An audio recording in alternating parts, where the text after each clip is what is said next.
Rick, first off, congratulations on receiving this honor. I want to get into a couple of more specifics with you. But first off, what does it mean to you to receive this recognition? Well, it's quite an honor when you look around the room and you see the folks that are here. It's also very humbling and like nothing I expected. I'm quite taken by the whole event. In terms of the naming of the park, Rick Hudson Park, there was quite a few supporters and generations. You had former players more recently, Stu Nixon, even Sean Elsamon, a number of people that you've coached and mentored over the years that brought forward support for you. What did it mean to have different generations of people offer up that support in your name? Well, again, it's not something you go looking for to have a park named after you, and it's like I say, it's a very large piece of property and whatnot. So again, you're humbled. You're saying, wow, I retired and went away, and it's kind of nice that people have reached back and said, hey, we remember you and we'd like to do this for you. So it was quite amazing, really. You remember for quite a few things, obviously with Sisler and the legacy left there, also the tiering system that the High School Football League uses and the JV program at Sisler. Looking back on your time, is there anything that really sticks out for you, or what do you remember the most or most fondly about your time with the High School Football League?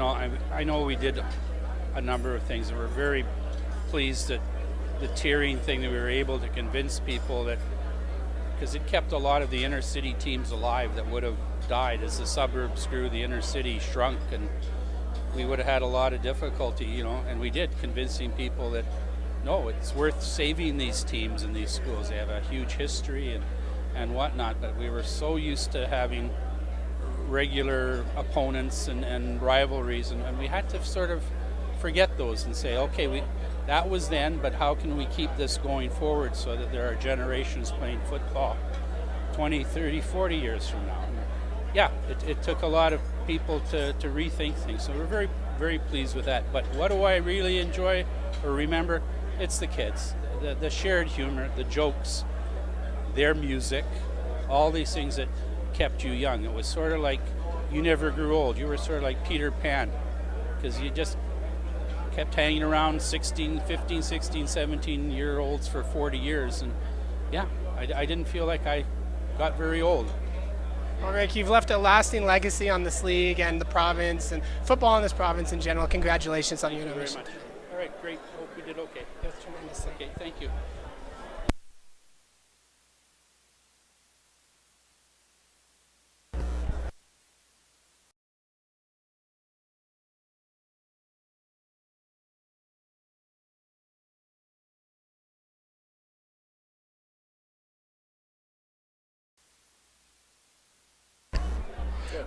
Izzy, first of all, congratulations on the honor tonight. I want to get into some specifics with you, but you've gotten quite a few things: the Order of Manitoba, your jersey retired, an honorary Doctor of Law degree.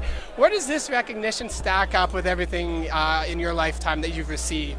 I mean, I think it's right up there. Ultimately, tonight is so special because I'm a product of Football Manitoba. I came up playing for Brandon for the Vincent Massey Vikings. And the journey has been incredible, and a lot of people have been a part of that journey. So to be here and to share in what is the culture, of football in Manitoba, being the first Manitoban to play in the NFL, and after myself passing through that door, the number of guys who've gone forward, it's just special, and just to share this evening, and ultimately just to say thank you. You obviously gave back to the city in a number of ways when you were with the Bisons. You were part of an after-school program as well. You have the foundation now. What do you find the most joy out of with those sorts of things in terms of giving back to the community? Well, the truth is, I'm a product of somebody that once gave to me as a child. After-school programs, youth programming, uplifting messaging. So what that means to me really is just paying it forward, and hopefully in doing the programs we do and engaging with the kids the way that we do, we're helping the next Israel Idonije, that young man or woman out there that is going to do the same thing for the next generation. And I think ultimately as a community, as a province, as a city, that's how we get stronger. Everyone just doing their part. It's not about overextending yourself, just do what you can with what you have to like impact someone's life, and that ripple effect goes forward, and who knows what they can do. I had an anonymous family donate a YMCA membership to my family, to me as a child. That ripple, that donation has gone forward and represents all the things that I've gone for and have been able to do. That comes from that one person in Brandon, Manitoba that said, hey, let's sponsor these kids. So those programs and the community work, for me, it's really about just casting my ripple in the future for change and trying to ultimately just help us be a better community. Well, congratulations on your award tonight and recognition, and thank you again for everything you've done for this province and everything, Jeff. Thank you. Appreciate it. Thank you.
NFL Commissioner Randy Ambrosie. Randy, I want to get into some of the specifics in a second, but first of all, what does this recognition mean to you?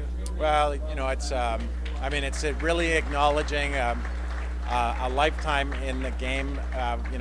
But really, it's all the people around you that made it possible, and certainly my family makes me think of my family. And my mom and dad are gone, and I've been thinking a lot about them. I've got 3 fantastic brothers. I think about them. You really think about the people that made it possible. Coaches and officials. The training staff. All those people along the way that helped you, to be well enough and supported you to get on the field. That's really what it means. You mentioned your family, and one thing that you brought up about a year after being appointed CFL commissioner was the importance of listening, and that's something that you've applied to the league, listening to the players, listening to the staff. How important is that active listening for you, just in terms of what you do and just in going about life that way as well? Yeah, well, I was just spent the afternoon with Wade Miller of the Bombers. We were just talking about just how powerful it is when you just sit down and just listen to people, when you ask questions and take it all in. I think we have a great opportunity to grow the league, to grow the game in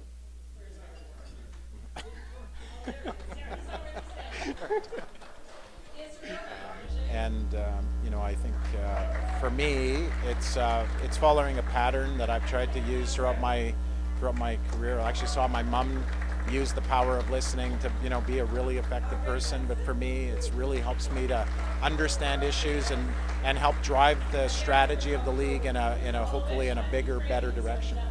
Returning to Manitoba here now and then again for the reunion on homecoming, what does it mean to just be able to come back here where your roots are and where you sort of had your humble beginnings and now where you are today? Well, it's always home, right? So that's the unmistakable feeling I get when I arrive here. This is my hometown. My 2 of my 3 brothers are here. This is where we were born and raised. So yeah, this will never not be home.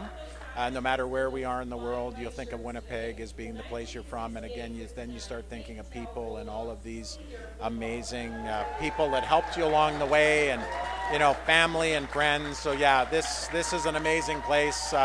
Winnipeg is special, and it always will be. Congratulations on your on tonight. Thank you very much for your time. Thanks very much.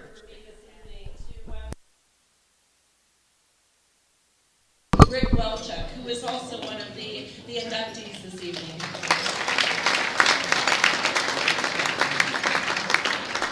Rick, I know that on a personal note, I've known you for a long time, and each and every time I'm at Swan River, people approach Rick and they talk about how he really changed their lives. And Rick, I'd like to thank you for that. I know that each time, like I said, I'm there.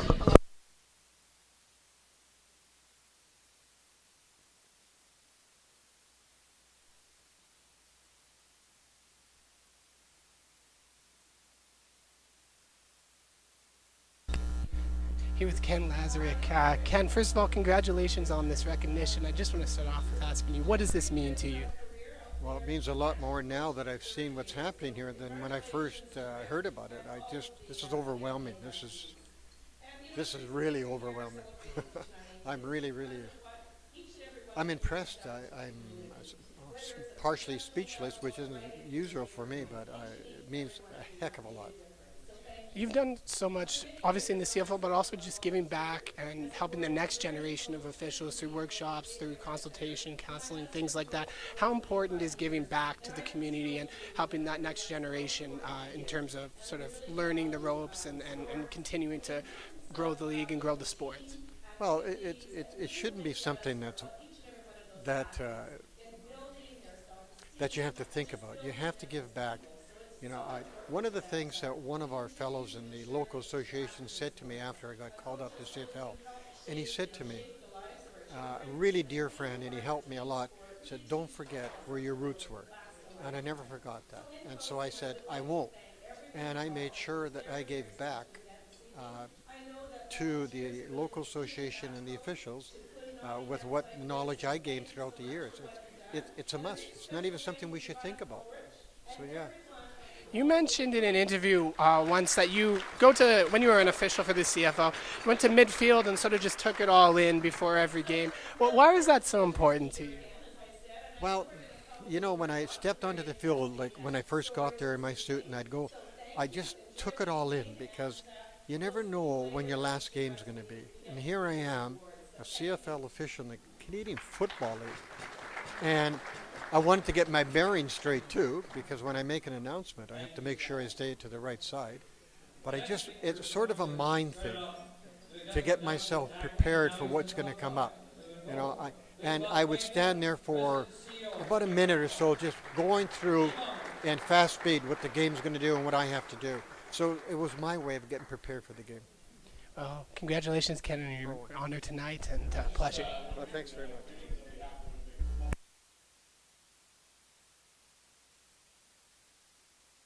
Part of the football community in this province, and this room represents a lot of decades of football in here today. I see my high school coach who's in the room being honored tonight.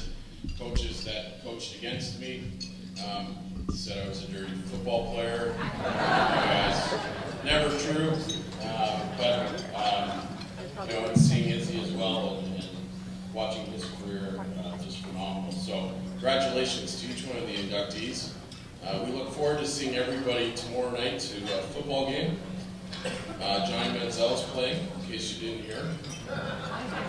Because Coach Joby didn't know that, so I just thought I would share it. You know, we're in the same building even, Brian. So, but honored to be a part of this strong football community that we have in this province, and each one of you for your commitment that you make to make our game better and to give kids the opportunity to play. So thank you very much. Have a great evening, and we'll see you tomorrow.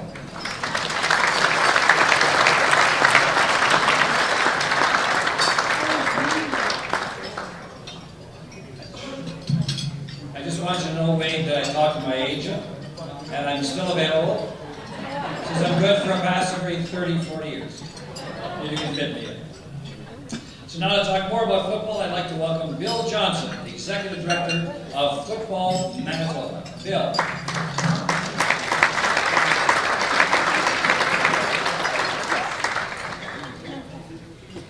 Good evening.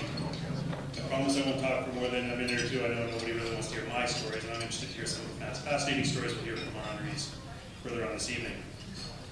First of all, congratulations to our honorees and to their families and loved ones. I think we all know that great feats in sports are possible only with the support of our friends and family and loved ones. So let's hear it for the families and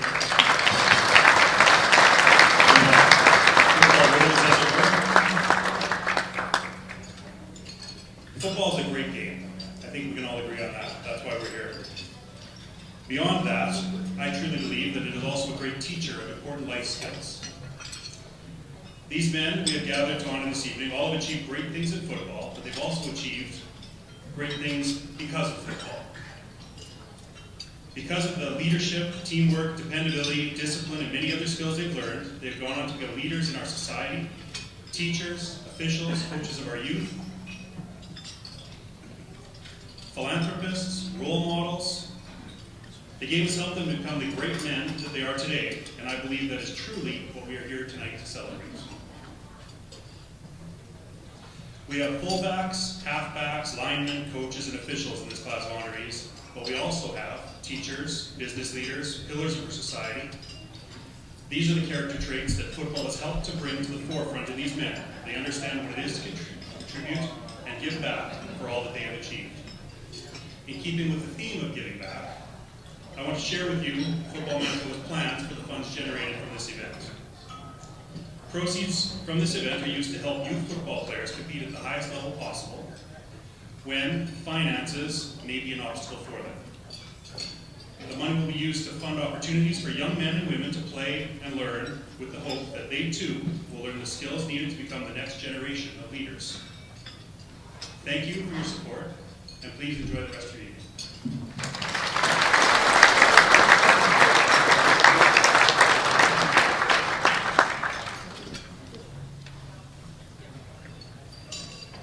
So now we're going to have a little bit of a surprise here. I've been asked by Chairman Idonije to put him on the agenda now because he would like to come forward and make a very special presentation. But it's all yours.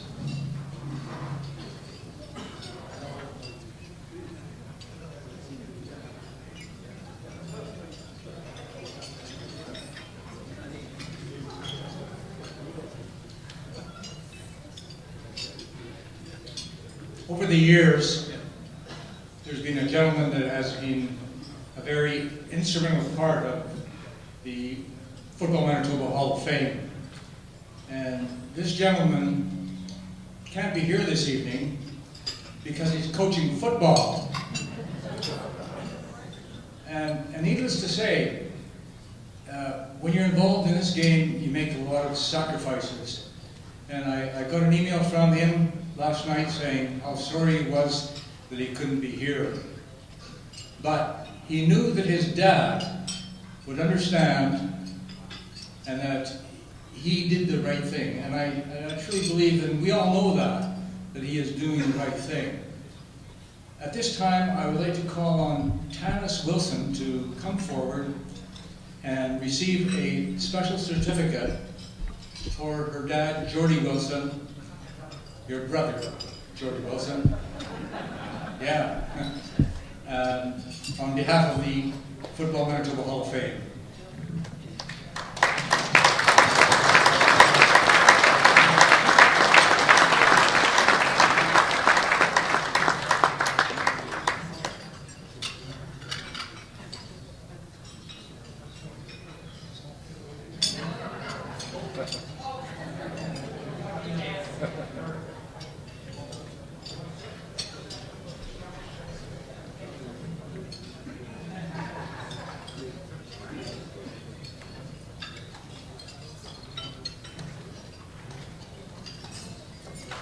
Congratulations and thank you very much.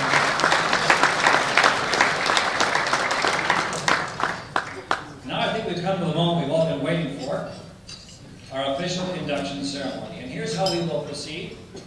I will name all the individual inductees one at a time. When I call each name, I will read a few brief career highlights. This will be followed by a 1-minute video. After each video, I will ask the inductee to come forward to receive your official certificate, medallion, and lapel pin from Bud Ulrich and a committee member. Then we'll invite each inductee to the podium to speak for a minute or so. We do not have a band, so you will not be played off when we think you're going on too long. But Bud might blow a whistle. So, tonight we honor 8 remarkable individuals and 2 outstanding teams. Starting with Randy Ambrosie.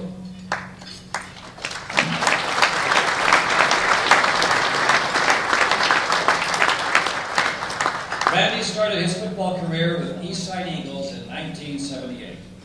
He played 4 seasons with the University of Manitoba under the direction of Coach Denny Recycle. He was selected in the first round of the CFL draft by the Calgary Stampeders. Played 9 seasons in the CFL. was a Grey Cup champion with Edmonton Eskimos in 1993, and he is the current CFL commissioner.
Gentlemen, would you please welcome Mr. Ambrosie.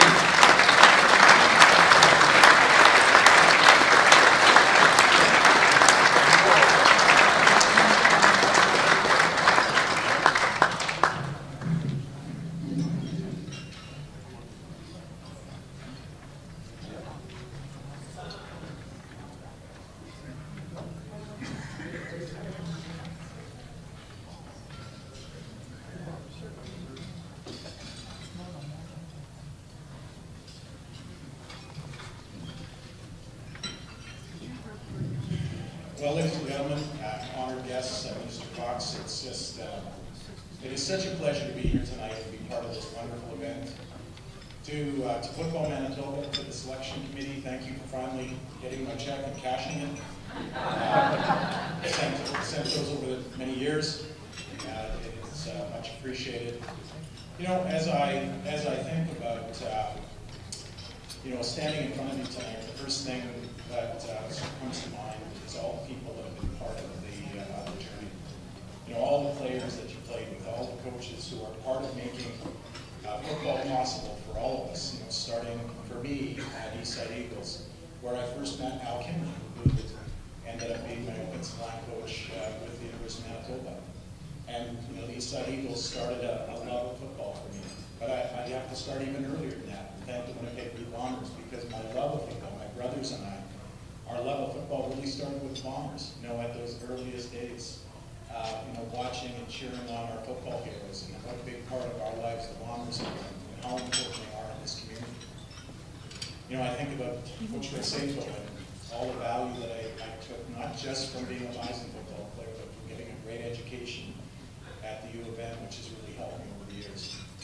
I think about my mom and dad, and I wish they were here. They both parents, our parents have passed away, and I just wish mom and dad were here to be part of this, because man, they stood on a lot of snowbanks and they watched a lot of football games over the years, and they were part of each and every step. I think about my three brothers. My oldest brother Brad, my brother Rod, and Tom are here tonight. And boy, I took my first training camp in 1985, and I was asked during training camp by Al Mackey of the Calgary Herald, how is it that I was managing training camp so well? And I said, Al, if you spend a lifetime with those brothers of mine, this is like a walk in the park. You know, I think about my brother Rod, who frankly, I'm probably here tonight in large part because of him. We played football on the front lawn in full equipment, and he was not a particularly easy opponent. He was 3 years older than I was, and really reveled in something that tar out of me. But frankly, I think I'm here in large part because of him. And then I think of my wife Barb, who's been part of my life. I actually became a good student because of football, because I wanted, for the first time, I became an inspired student, and I wanted to be a good student, and I wanted to go on to university. And my wife Barb was there as my best friend, and ultimately now my life partner, and she helped me achieve great things, and we've done great things together with our daughters. So again, it's all about people. It's all about everyone that's helped us along the way. I want to thank all of you for being here and part of this tonight. And again, thank you very much to all of you. Good night.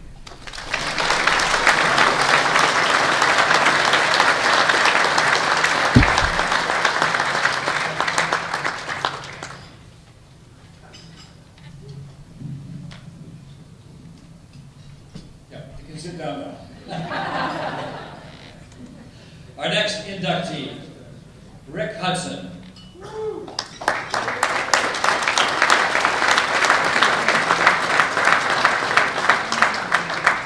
Rick Hudson's coaching career involved teams from Earl Grey Community Club, Kelvin High School, Winnipeg Hawkeyes, Winnipeg Rods, St. Patel Mustangs, Tech Block Hornets, and at Sisler High School from 1991 to 2013. He led many teams to championship games and several titles along the way. He has made a huge contribution to the Winnipeg High School football team.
Good evening, everyone. This will be short and sweet. I don't want to be around when the frost is on the pumpkins. But we had a great ride. 40 years of coaching and whatnot sort of thing. We've met a lot of people in this room. We recruited a lot of people in this room. We've coached a lot of people in this room. And we had a lot of fun doing it. I've got a lot of coaches here tonight that we coached with, and they're still coaching. And it was, like I said, just a really good ride. I thank my family. I thank the administration, George Heshka, Madeline Naomi, Mike Ketchmar, for all their support at Sisler. They're still doing a great job at Sisler, and I'm just glad I was able to make a bit of a template for it. So folks, thank you very much.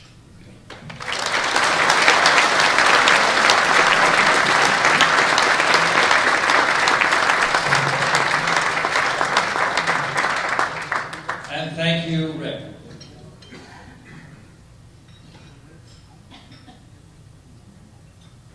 Our next inductee, Israel Izzy Idonije.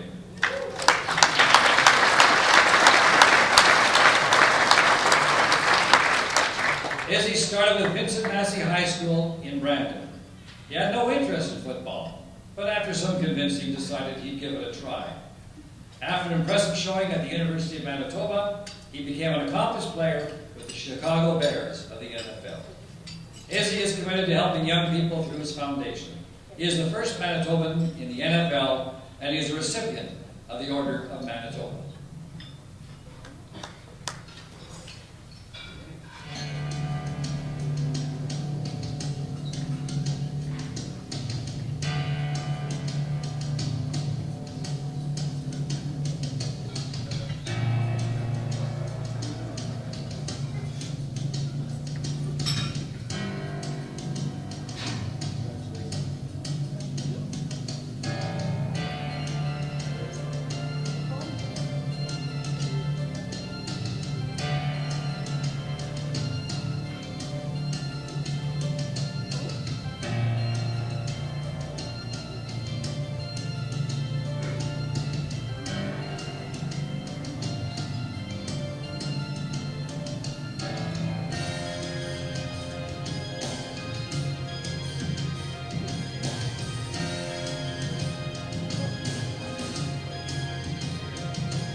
Wow, thank you so much to the committee. Thank you to my fellow inductees. Congratulations.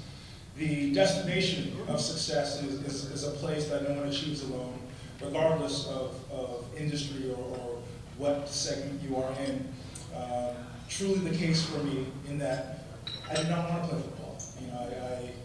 A high school coach saw an ability in a kid in Brandon, Manitoba, thought enough to call his mother and request that she drive him 2.5 hours from Brandon, Manitoba to Winnipeg. I cried during the ride. I did not want to go. My mother talked the entire way, and I just looked out the window. And over that experience, I met a fiery little coach in Brian Dobie, and truly relationships, countless relationships built, transforming my life. And that's the beauty of this game that we all love so much. The sport, through sport, we're able to learn so many things that prepare you for life. And as I read through the pamphlet, the first Manitoba in the NFL, it's a little incorrect in that I was fortunate enough to be able to walk through the door. But that framework, that door, that path was laid forth and built by so many of the people in this room that a kid from Nigeria through Brandon could really just have a path to an incredible career in the NFL. So I thank all of you for being a part of my journey and my story. My teammates, I know Brad Sarno's here, my coaches, countless coaches, Brian Dobie, you're a dear friend, I love you, and my parents. I thank you guys so much for just the love and the support over the journey. So thank you guys for this honor. Appreciate you.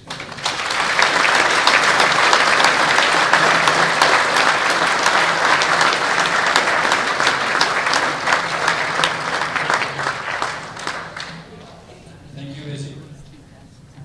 Our next inductee, Ken Lazaruk.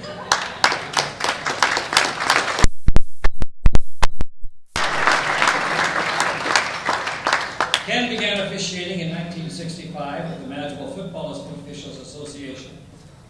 He officiated in the CFL for 32 years, participating in 11 Grey Cups. For the past 10 years, he has been the current officiating supervisor for Winnipeg and Regina home games. He's made a huge impact on new officials coming into the game, and he received the Manitoba Football Rose Bowl Award for excellence on and off the field.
Somebody's smaller than mine.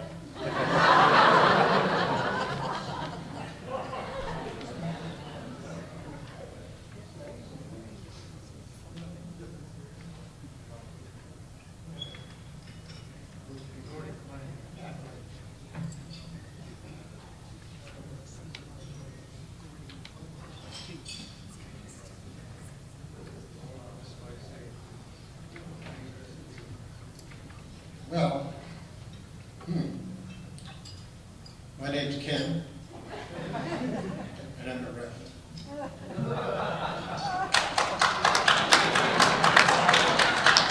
You know, you can make as many jives as you want, but I can't see you anyway, so it doesn't make any difference.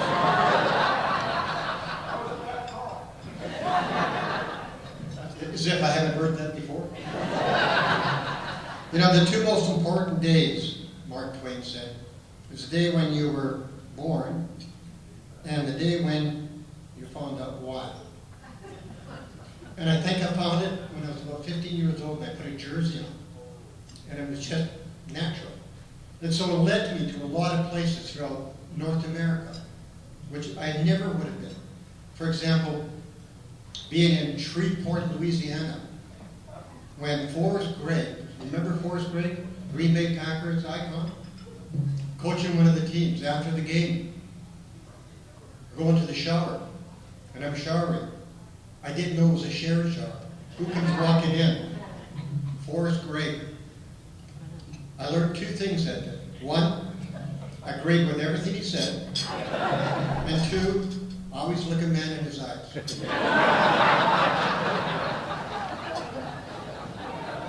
Never doing a game in Montreal. Playoff game. Walk onto the field, and we have to clean the field off because there's not enough people. So I'm helping this guy on the field clean the field off. I introduced myself, and he introduced himself. His last name was Molson. He owned the team. One more little story. Ended up doing a game in Vancouver. I tell you, I get around. And I ended up in a Polish fishing trawler drinking vodka with guys that didn't speak English and I didn't speak Polish. But we managed to knock back a bottle and a half of vodka and they came out alive. One more thing I do want to say is that there's an old African adverb that says it takes a village to raise a rep. Well, it took a country to raise me to be an official to where I am now. And it goes to a lot of people. There's a lot of people in this room that helped me get where I am. Bud, of course, was mine. And I brought this guy up because I'm the good-looking guy and he's a smart guy. So if things are going bad, he's going to help me. But I can name so many people that helped me get to where I am now. And my family, wonderful.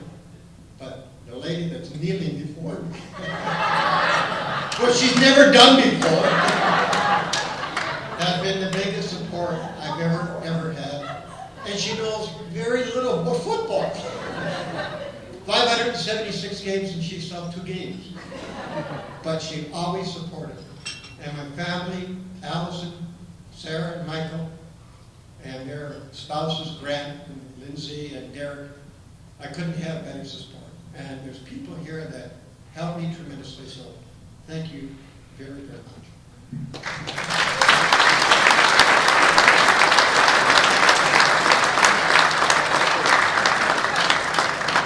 Thank you, Ken. I believe Gord has another special comment to make.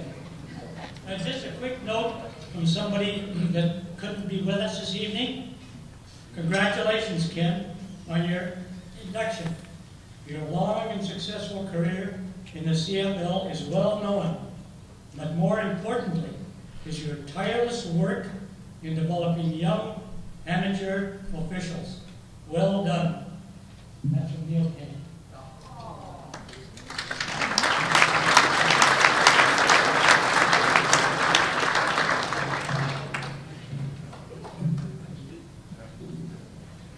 Well done, Ken, and the future referee coming up your way.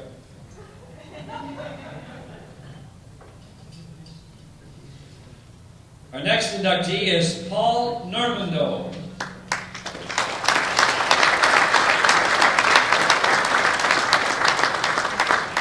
Paul played bantam, midget, and juvenile football in Winnipeg from '66 to '71. He coached football at Wanakwa Community Club, Churchill High School, Kelvin High School, St. Paul's High School, and West Kildonan High School.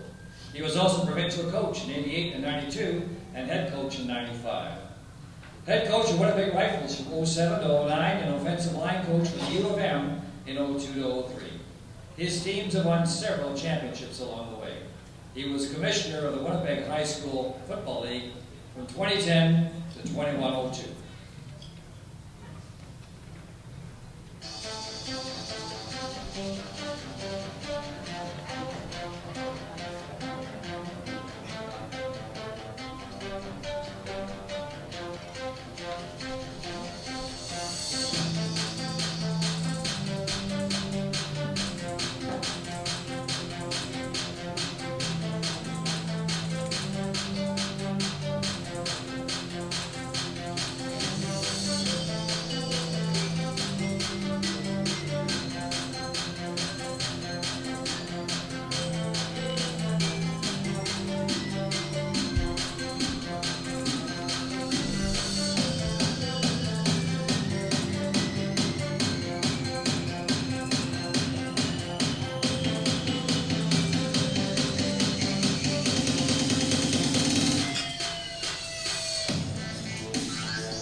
Well, this is pretty neat. I don't have as great stories as Lazaruk does, but I've got some pretty good ones. But one that sticks out, I think, the most is when Idonije was with the Bisons, and the Cleveland Browns scout showed up.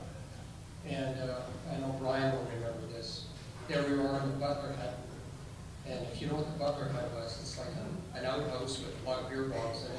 And this poor scout came in, and a few of the light bulbs had burnt out. He looks at this place and he says, you know, I'm here to look at a zero. And you know what? I'm going to wait in my car. And sure enough, there we were on the field, and he's watching us. And of course, I was a line coach, and Brett McNeil was the other line coach. We're doing one-on-ones, and Israel's pumped as hell. I mean, he's ready to go. You know, here's a scout, NFL scout, and he's going to show his best. Of course, we had a couple of Canada West All-Stars, one at guard, one at tackle. Israel just destroys them. And the scout walks up to me, and he taps you on the shoulder and says, I want Israel to go against him. And what we had was this young fellow from Sisler High School, and Rick would know this fellow, Lauren Plum. Lauren Plum was 6'6", 240, or 340, 340. You know, he was NFL size, I guess. And he said, I want to see Israel go against this guy. And of course, I think it was the only time Lauren actually did what he was supposed to do. And he put up an incredible show, and Israel looked great, of course. And you know, the scout watched this, and then got in his car. He was gone. And next thing we know, Israel's in the NFL. It was quite an interesting experience for us. Thank God the Butler Hut's gone. Ryan put in a decent facility, and I'm sure there's going to be more Bison players that move on to the NFL and certainly to the Super Bowl. Now, I would just like to thank all of you for being here. This is a tremendous thing. I should mention that I appreciate all the players that I coach, because without a player, I can't coach. And I've coached some great kids. Not all of them are great football players, but many of them are great human beings, and I really appreciate them. And I also worked with some great human beings as coaches, Brian being one of them. Brian and I go back 50 years. We grew up together in Windsor Park and played together and coached together. And he is truly a fantastic football coach. One of the best that this province has ever produced. Anyways, you can buy me a drink later, Brian. But, you know, and a lot of these coaches that I worked with showed me how to become a better coach, and I really appreciate that. And I also appreciate Football Manitoba for having the Hall of Fame dinner, because not only was I a football coach, but really my more important life was that I was a history teacher and a history student. And I understand that history connects us with the past, and it shows us a path towards our future endeavors. And so in football, in terms of football, what the Hall of Fame does is showing us where our game has gone, where it was, and where we've come from. And it shows us what the potential is for the future. And, you know, and even though there are 10, I don't know how many people are being inducted to the Hall of Fame today, there are so many others that might never get the recognition that they deserve. Because essentially football in Manitoba is a game driven by volunteers. People that put tireless effort, tireless hours into the game to make it better. And, you know, they will never get the recognition that I get, or the other people that are being inducted. But they deserve as much recognition as we do, if not more. One last thing that I'd like to mention. When Dennis Recycle phoned me and said that I was nominated, it was absolutely a tremendous honor. I was so excited. And then I thought, you know, holy cow, you know, I felt I put in my hours. I've done a lot for football in this province, but there's so many others that I think that have done, you know, as much as I have not more. And I think of two individuals. And One is a fellow named Motosh, and George Motosh. And for those people that are from the North End, they know what George Motosh meant to North End football. And he's deceased, and he seems to have disappeared into the mist of time, as I can't call it. But George Motosh was instrumental in Winnipeg Hawkeye football. And George Motosh coached juvenile football, junior football, U of M football, and Winnipeg football. And if anyone deserves to be on this podium right now, it's George Motosh. The other person that I thought of, and I'm sure you're all sitting there and saying, here we are, I'm thinking back, and who's this coach that really influenced my life? And who are some of the players that I played with that really influenced my life? And we're all like that. And the other person that I thought of is a player that I played with, Brian played with. Unfortunately, he was on the other side of the South End football spectrum. He was a St. Patel guy, and we were St. Boniface guys. But we grew up with him, we played against him, and that was Doug McIver. Now, Doug McIver was the dirtiest SOB you would ever want to be as a player. But there was a player that came up through the system. Doug McIver played midget football, juvenile football with St. Patel Mustangs. He played U of M football, and then he ended up playing for Bombers. So there are two fellas that, if I had any influence in decision making for Hall of Fame, those are two players that certainly deserve as much recognition as I've got today, or even more. And I know that there are many others that you're thinking back, well, here's these other people.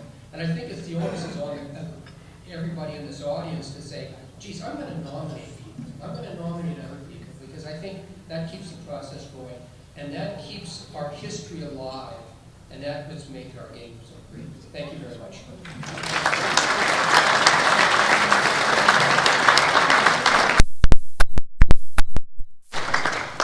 Thank you so much, Paul. Our next inductee is Gary Rosaloch. In 1970, he played with the North Winnipeg Nomads. He was a running back with the Sisler Spartans high school football team. He won the Winnipeg High School Football League Championship in 71 and 72. He was arguably the best running back in the league. He played for the Boise State Broncos until 1976. And he played for the Bombers from 77 to 81 as a free safety. And he was head coach from 2004 to 2013 in Kailua High School in Oi on Oahu, Hawaii. That's where I got that one. Now,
I'm the only one with notes, so I guess everybody else is more prepared. When I called Bud and he said, you only got 2 minutes, so I had to ditch 12 pages of notes. Thank you, everyone. Please note, by the way, this is formal attire in Hawaii.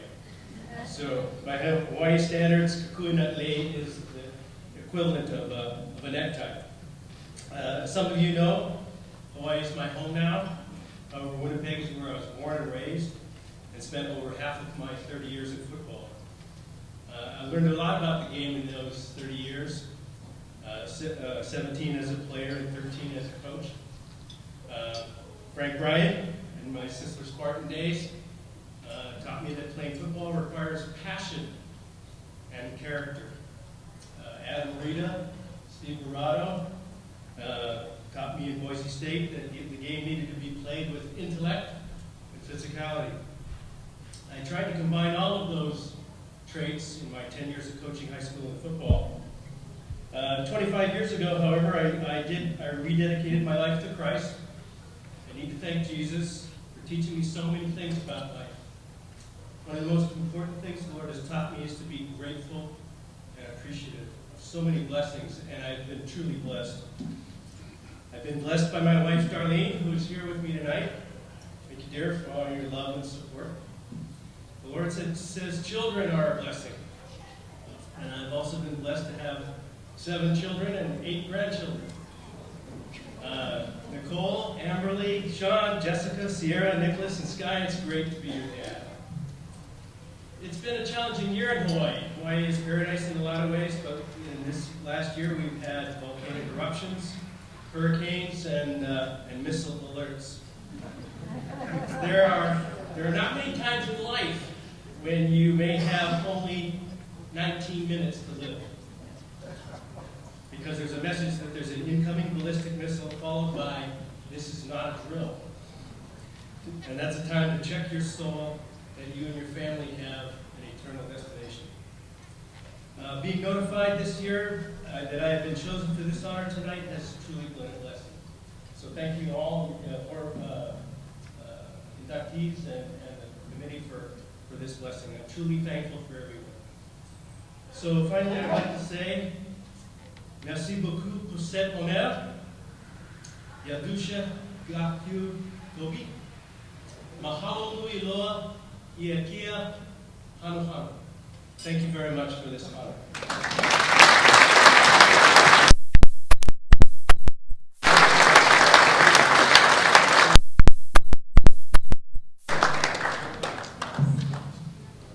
And thank you, Gary.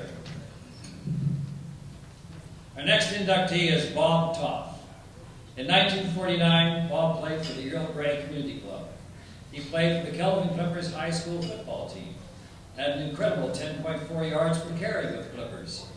He was selected to the Winnipeg High School Football League All-Star team in 1952. He played with the Weston Wildcats, referred as the racehorse in the backfield. Was a track star, amassing many records in 100 and 220-yard sprints. He was a football official, receiving life membership in the MFOA.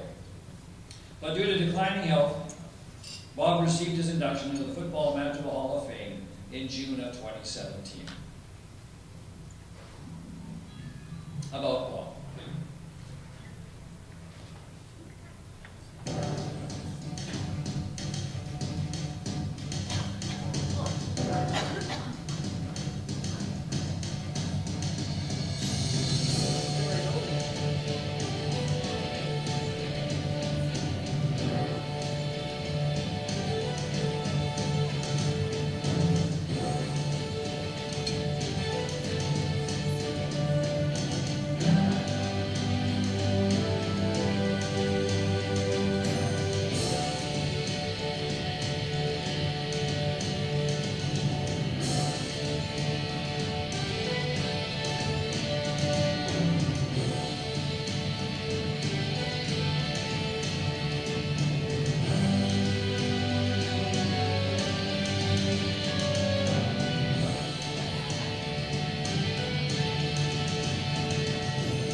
Dean, and Derek.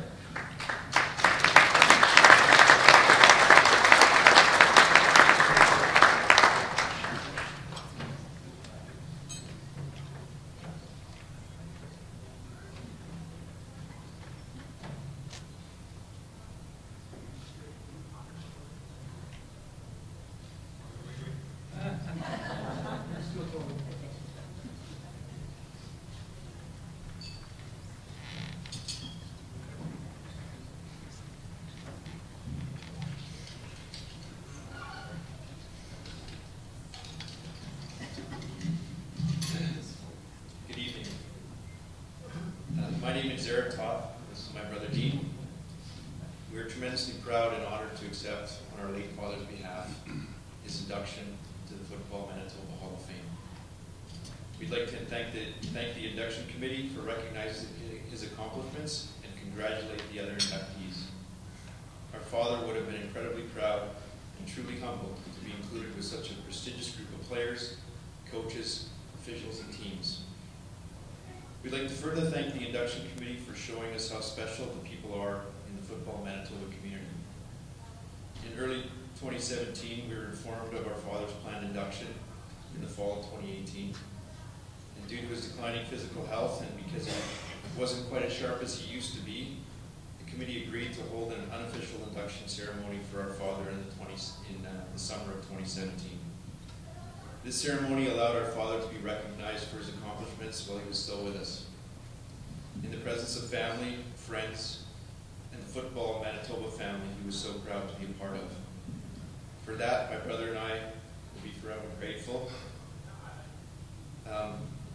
So that's, I think, enough about talking for me, and I think we had the opportunity to record our father at the unofficial ceremony, so you get to hear what the induction meant to him. Thank you.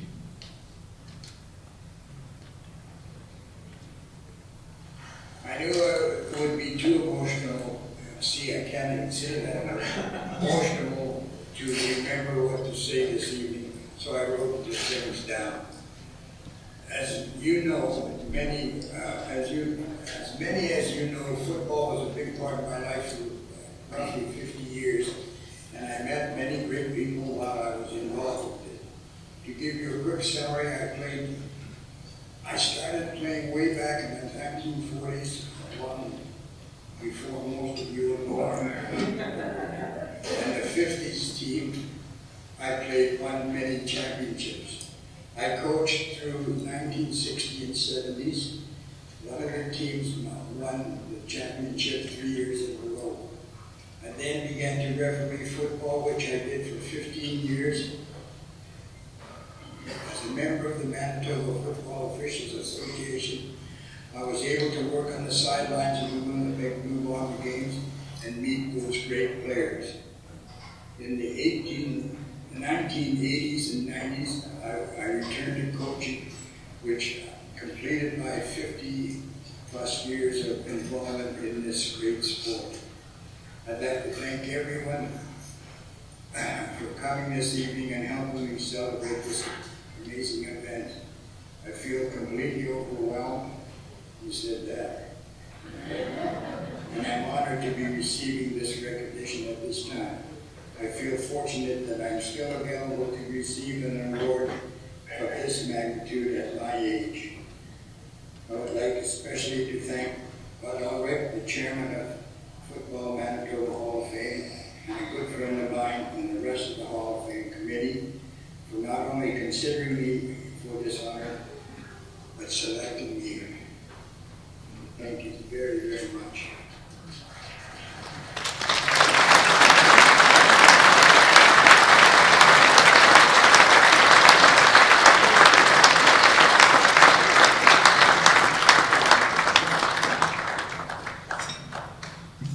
Thank you, Dean and Derek, for those wonderful memories of your dad. Our next inductee is Rick Wojcik. Rick attended and played high school football at Swan Valley Regional Secondary School from 1970 to 1973. He played for the St. James Wads junior team and was twice named All-Star. He coached for 32 years from 1982 to 2014, winning several rural and provincial championship games. His program had a huge impact on many young players wanting to play the game of football. Currently, Rick is the MLA for Swan River in Manitoba.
Actually, when he put that around my neck, he says, "Do you trust a Hawkeye?" And I said, "Well, okay."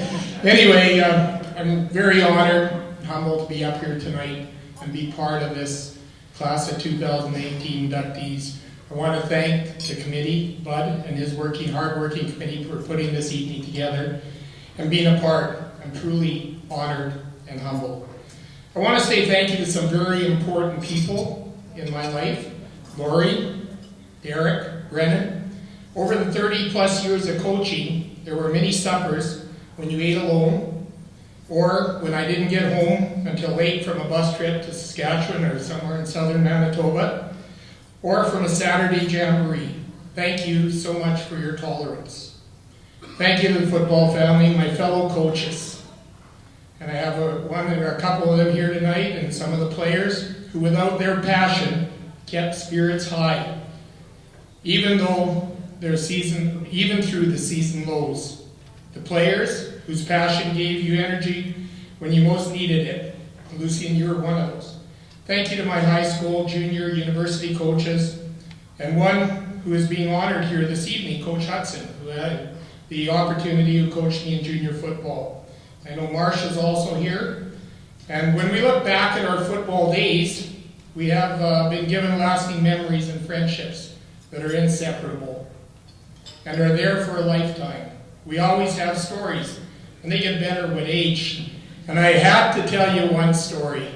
We were coming into Winnipeg Championship weekend, number 6 highway, just on a Lundar. We just turned from the Interlake.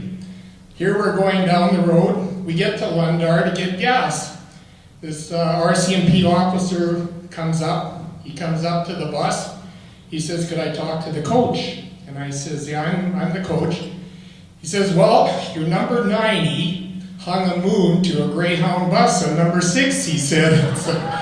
And I said, "Oh, okay." And he wasn't being very discreet about it with his jersey on there, was he? He says, "What should we do?" And I said, "You know what?" I said, "Let's jump in your car, let's take him down to the bus depot, and let's have him apologize to the entire bus." So I get Grant, and we jump in the back of the police car. We go down to the station there, and he kind of sheepishly, his head's down, and he walks onto the bus.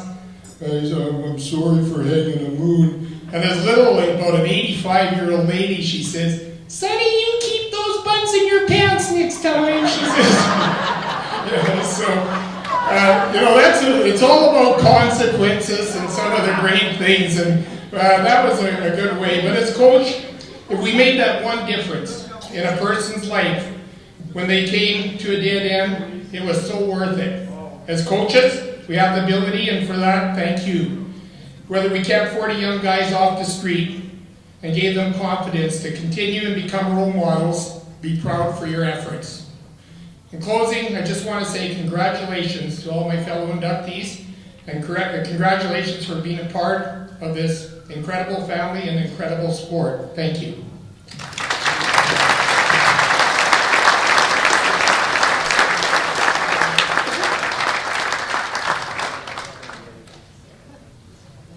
Thank you very much, Rick. Now it's time for us to honor our 2 special teams. Again, I'll read a few brief highlights, after which we'll play a video. I'll ask each team to assemble in front of the stage here. Then I will call each team member forward in alphabetical order. And when the last team member has received a certificate, please return to the open area here for a team photo. Our next inductee then is the 1956 Daniel McIntyre Maroons High School football team. 8 out of 10 years, they were the kings of the high school football league, under the direction of Coach John Potter, Mike Kachmar, and Ron Ritz.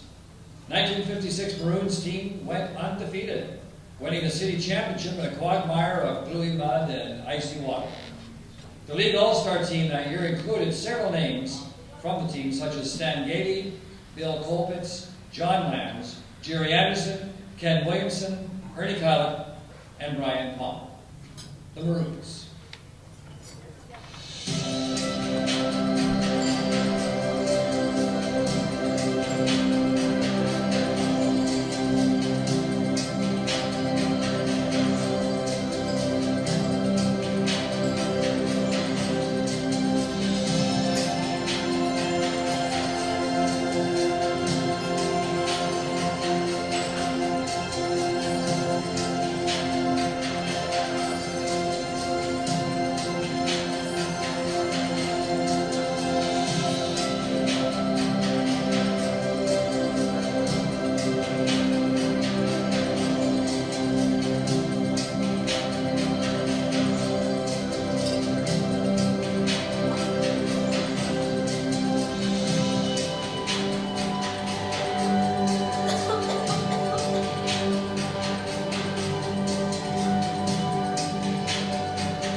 Welcome, welcome.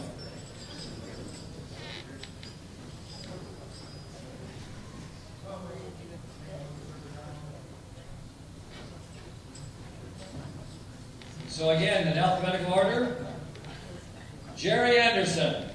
Give us a wave, Jerry.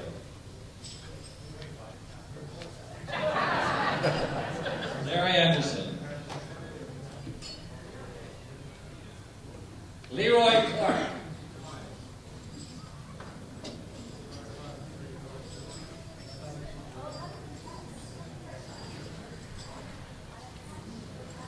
Stan Gady.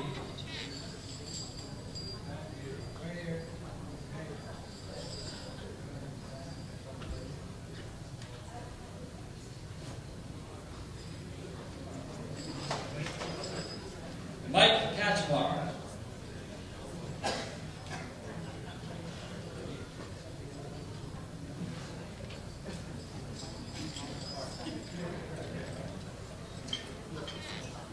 Ernie Kyler.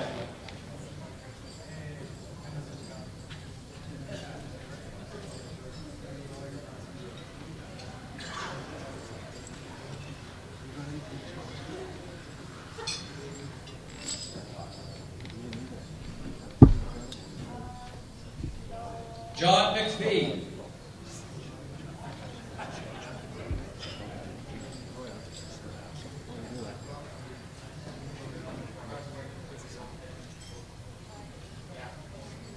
Richard Monk.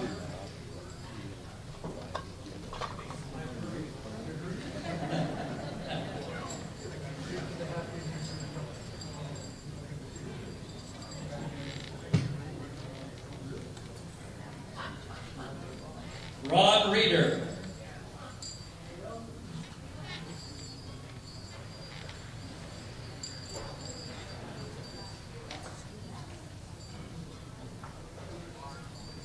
Ron Rentz.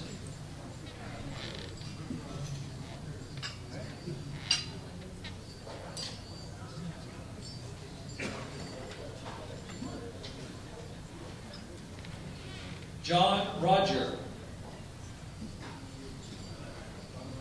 Not here tonight? Okay.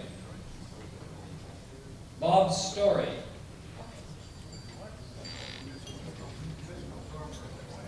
He's coming up. Roger Thornburg.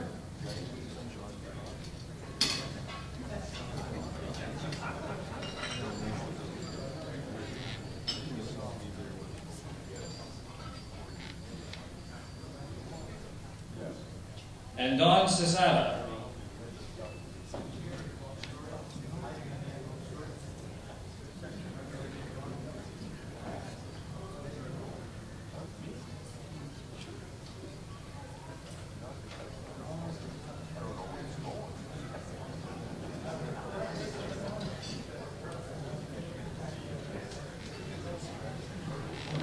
There they are, ladies and gentlemen, the 1956 Daniel McIntyre Balloons.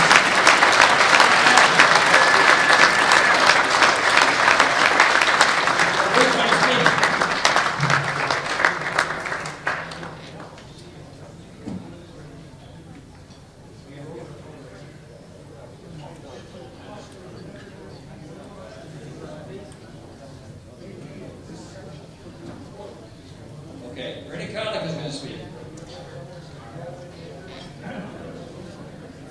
Once we've had your photo.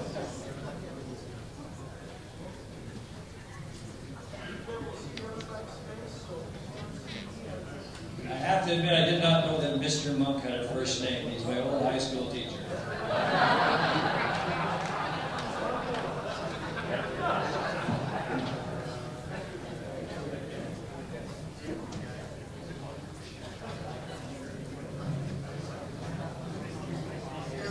Come on up, you ready? To your podium.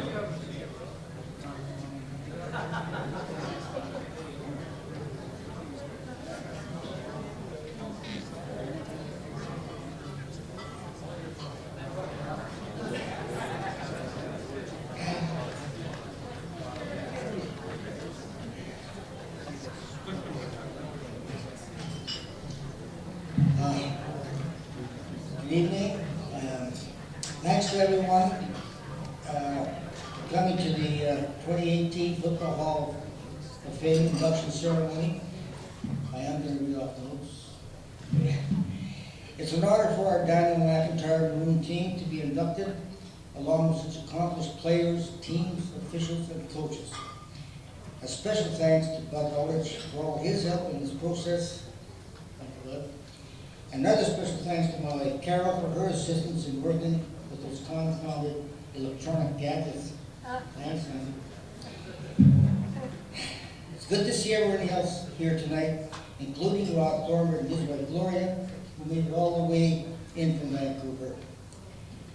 We did receive a few regrets. Bill Kopitz, John Lama, Don Van Burek, John Roger, Gary Moore, and Barry Brown. They all wish they could be here and passed on their congratulations.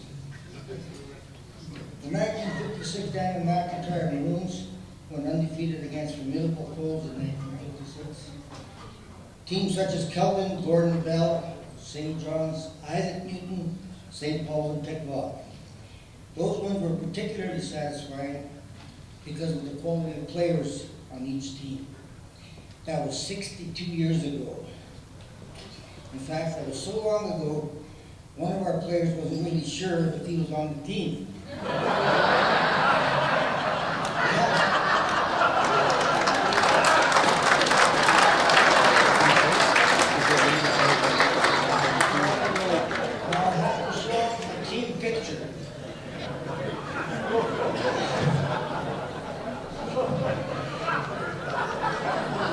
Back then, we could take a hit and deliver a pretty decent shot ourselves. But we were young bucks and even relished those activities at practice. Learning to pass, catch, and run with a football was all part of the process, especially the wind sprints. We really loved the wind sprints. Thanks to our beloved coaches, Ron Rentz, Mike Cashmore, and Mr. John Potter. Coach Potter had an aura about him that you couldn't describe, but you knew how it felt when he was amongst us. He demanded respect and honesty, not just to him and other coaches, but to each other. He said, enjoy your time playing and keep up with schoolwork. If you fail in academics, you don't stay on the team. That made a few of us swallow hard. It was a rule that was sometimes difficult to maintain, but all of us wanted badly to remain a part of the team. Those were the days many of us thought they were probably the best years of our lives. It was a time we began to learn the meaning of playing for a team and not just for yourself. It was a time we began to transform into young men and learn the meaning of hard work and fair play. Even if you were knocking your ass, you got up and competed to the best of your ability. All of our coaches preached that there was no I am team. But the man who cemented the idea in us all was Coach John Potter. Many of us saw him as a father figure as much as our coach. I can recall having more than one heart-to-heart with him, and I know I wasn't the only one. We had a number of really talented athletes, and they had to work just as hard as anyone else to help us win the Winnipeg High School football championship. Together we had a dream year with no losses that season, and that was topped off with 7 members of our team named to the All-Star team. Many players went on to become successful in a number of different professions: teachers, engineers, professional sports, business owners, government officials, and other career paths. And now over the years, we have lost a number of friends and teammates. I'm sure each of us has a fond memory or two about them. Daniel McIntyre is extremely proud to have our outstanding coaches honored by naming 2 divisions after them. Andy Curry for the Curry division and John Potter for the Potter division. They leave a legacy that will always be a part of Daniel football lore. Finally, may I once again congratulate our fellow inductees. It's an honor well deserved. Thank you and have a great evening.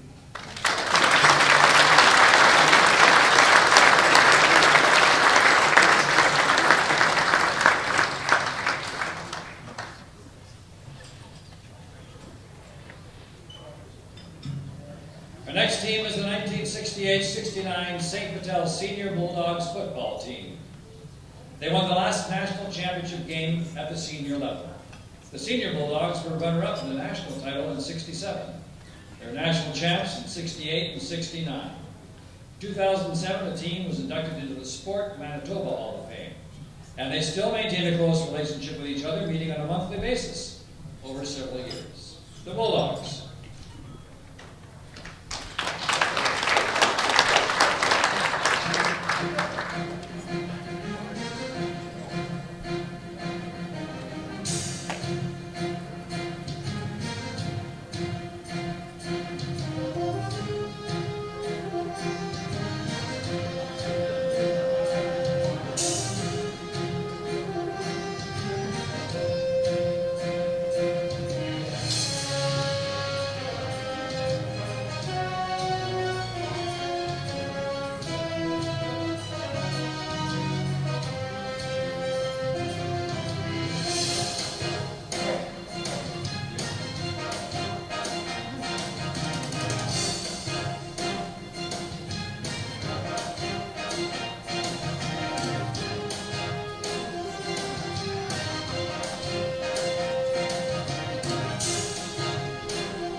Look at those shirts.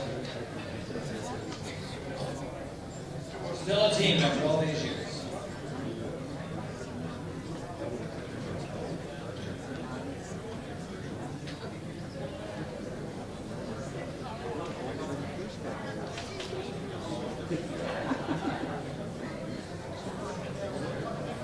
So starting the presentations, if you're ready, Bud, with Mary and committee. Accepting on behalf of Tom Armstrong is his wife, Mabel Armstrong.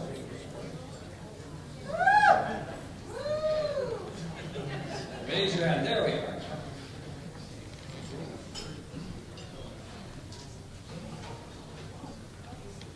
Mabel, stand up. Next, Robert Barone. Robert. Barone.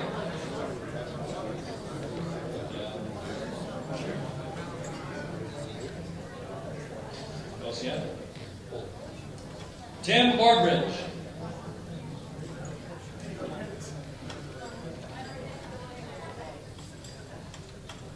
Accepting on behalf of Dave Brown, his wife, Marcia Brown.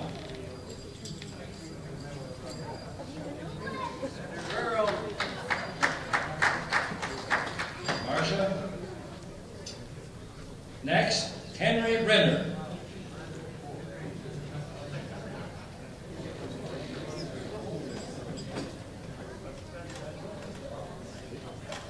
Ross Burgess. Ross is not here. Brian Charman. Not here either. Wade Christensen. George Dawson.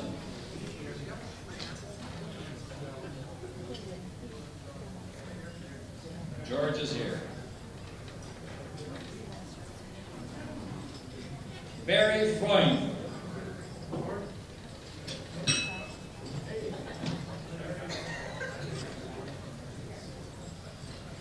Jim Giesbrecht.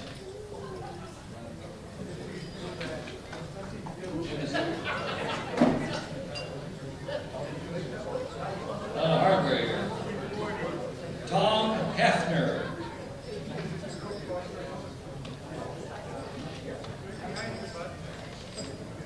Tom Hefner.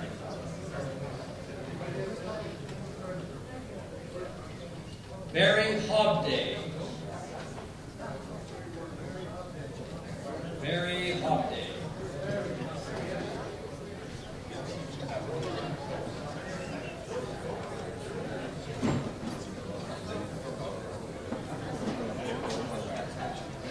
Bob the Dog Holiday. He's here.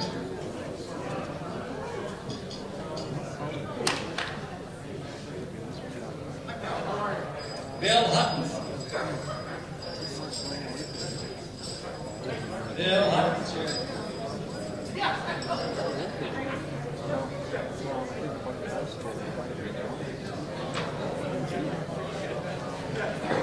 Jim Kirkness.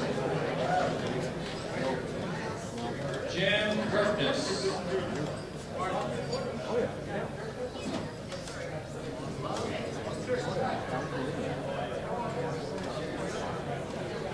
Roman Kopchak.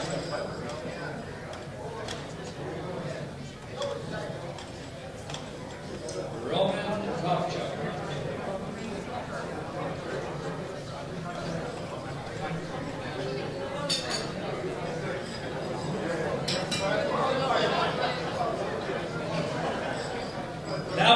Keurig trio. Don, Bob, and Peter Keurig. Don, Bob, and Peter Keurig. All here.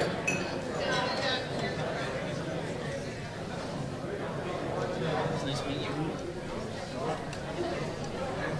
Are there any more Keurigs?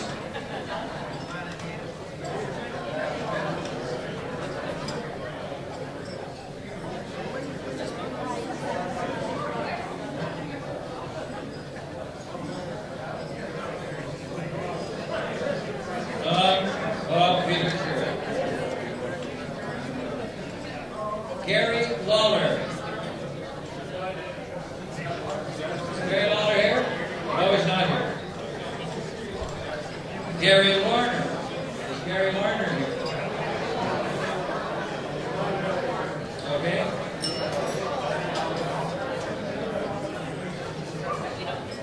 How about Dennis Liebrecht? Dennis Liebrecht is here. Accepting on behalf of Art Lobson is his son, Scott Lobson. Scott?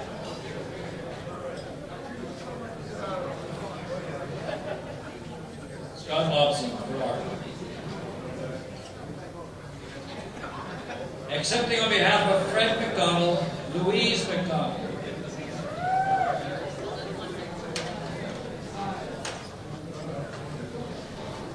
Louise McDonald on behalf of Fred.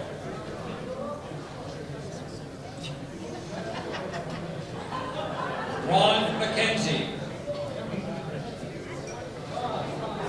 Ron McKenzie.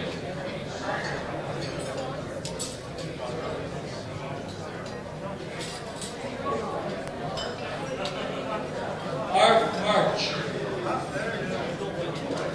Art March.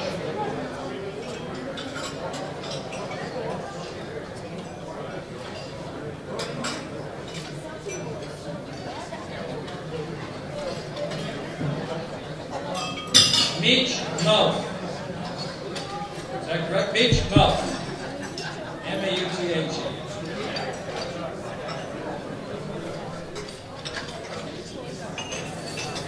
You got it?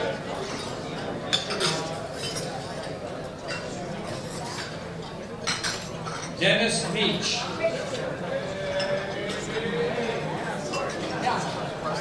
Dennis Meach is there?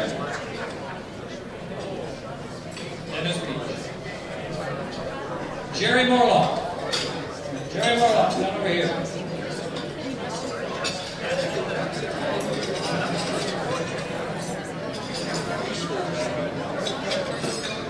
Jerry Morlock.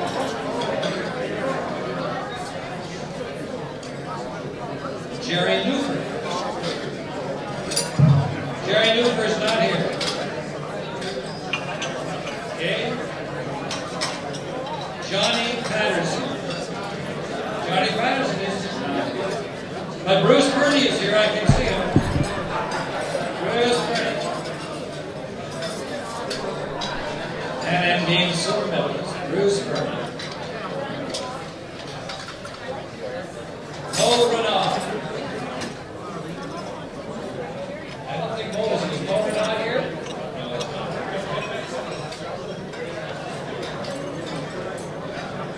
Accepting on behalf of Bob Rowe is his wife, Pat Rowe. Pat Rowe. Or Bob Rowe. Blair Shabansky. Blair Shabansky. Okay. Ralph Shapewell. Ralph Shapewell. Ralph is not here. Ryan Smith. Ryan Smith, there you go.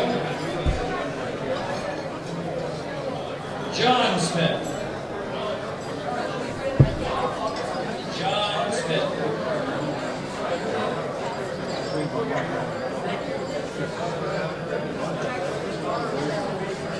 Two Smiths.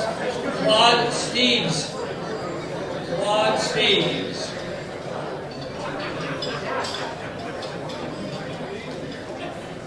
Thank you, Claude. Ken Saffron, we have Ken Saffron. Nadine Saffron, his wife. Nadine Saffron.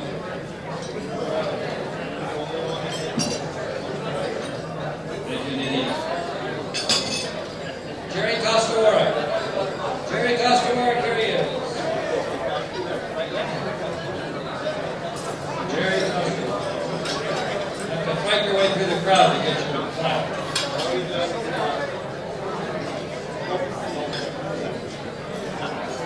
Bob Turner. Bob Turner. You got Bob?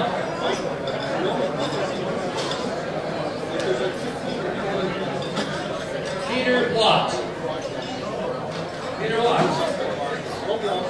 Peter Watt is not here. Gary White. Gary White is also not here. George Wilson. Tannis will accept on his behalf. There's Tannis right there.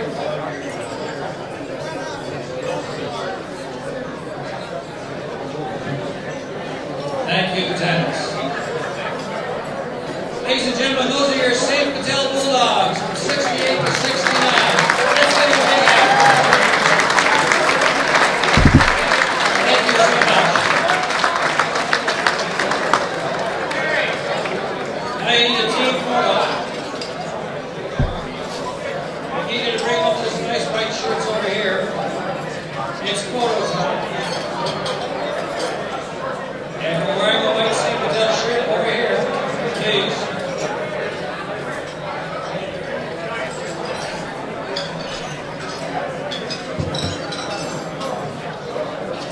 We might need a narrative shot for this picture.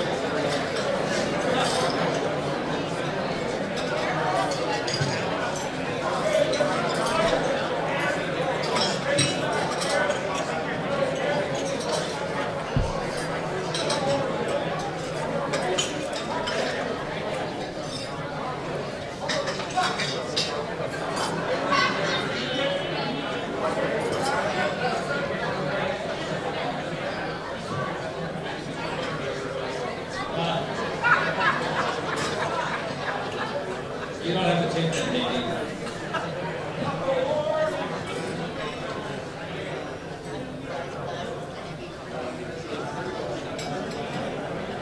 This is photo time.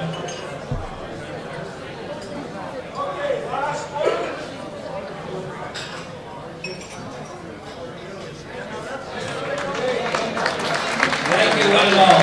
Now, Jerry Costawara is going to come and address us. Jerry Costawara. Come on up here.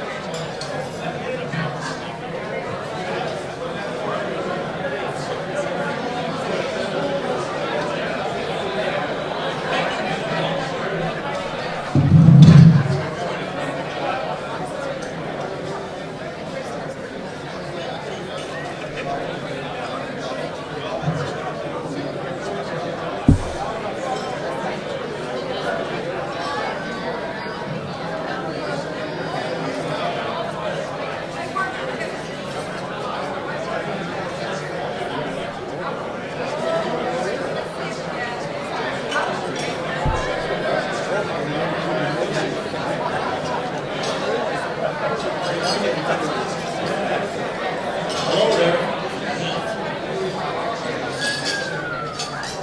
Hi. My name is Jerry Costawara. I'm a member of the St. Patel Bulldogs, being honored today.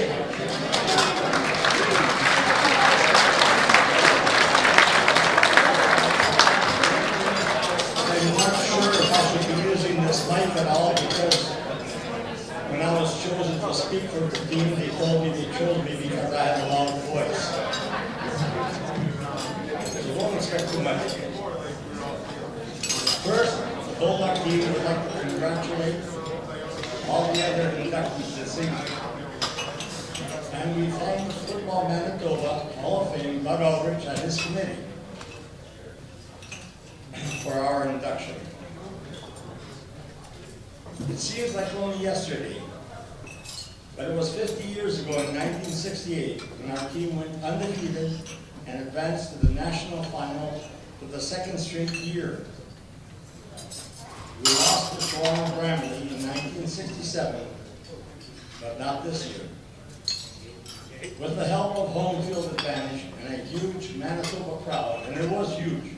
I think we had 15,000 people there for a senior football game. We had and a huge Manitoba. We defeated the Sudbury Spartans representing Eastern Canada at that time. In 1969, the dynasty continued. Again, going undefeated during league play and advancing to the national final. But this year, we have to travel to North Bay. Our opposition was the North Bay Tigers, representing Eastern Canada. Many of their players had pro experience and came from all over Ontario. They were a good team, and we found ourselves down 13-0 early in the game. Fortunately, we prevailed to win this game, and giving us our 4th Canadian championship in 10 years. We actually played for it 7 years. After that, many senior teams across Canada disbanded, playing football because of lack of funds and commitment by volunteers. Meanwhile, the Bulldogs kept playing exhibition games against the University of Manitoba and United States colleges. The reason the St. Vital Bulldogs were so successful was not only because of the players, but the countless volunteers, coaching staff, and executives running our team, and especially the dedicated fans that came out to watch. Football fans of Manitoba, we thank you.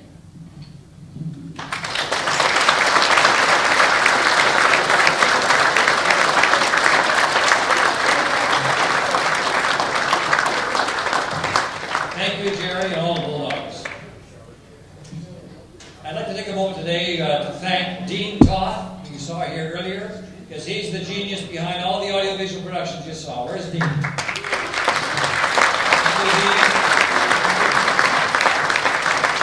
I want to thank my man Hugh Headley over here, who did all the operating. Way to go, Hugh.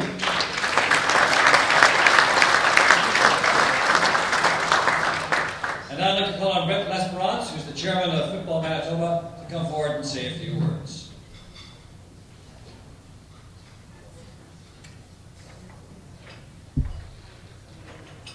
Well, first of all, let's hear it for Del.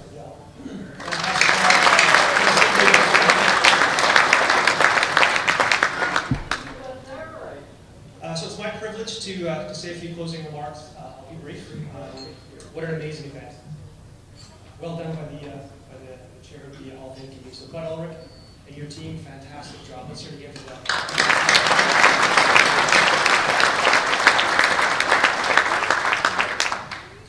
I also want to congratulate the inductees today. It was just amazing to learn more about you, about your life, and how you've affected others, and you've certainly affected us tonight. So congratulations to all of you. You seem like a very humble bunch. And of all nights tonight, you should be very proud of your accomplishments, as should your family, your friends, and those of us who are here today. Very appreciative of you sharing, and congratulations.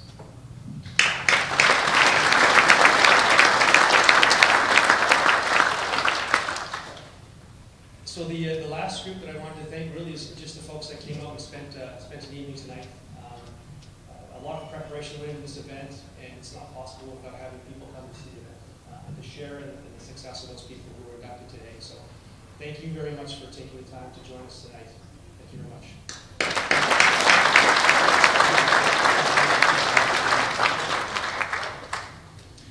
So the Hall of Fame event will take place, the next one will be in 2020.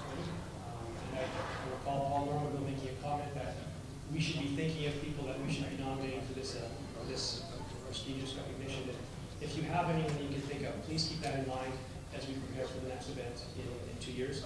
Hope to see a lot of you out at that event. And please drive safe tonight. If you need a ride or need any kind of accommodation, say for one of the members of the committee know, or want to see us, we'll make sure you get them safe. But thank you again for coming out tonight and have a safe evening. And congratulations to all the inductees.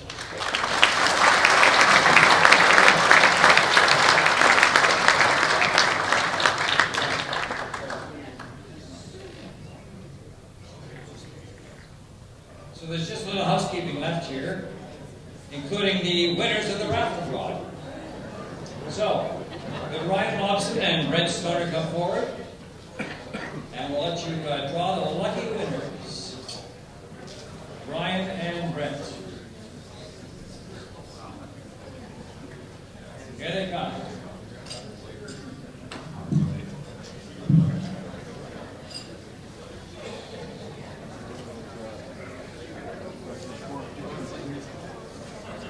And if you believe in last minute purchases, there's still time to write your name on that poster bit.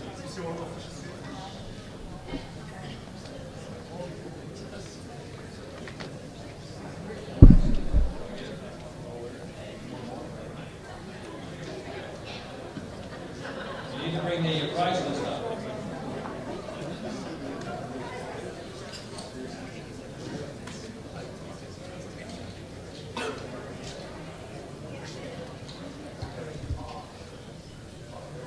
We're waiting for you to come draw, Brett.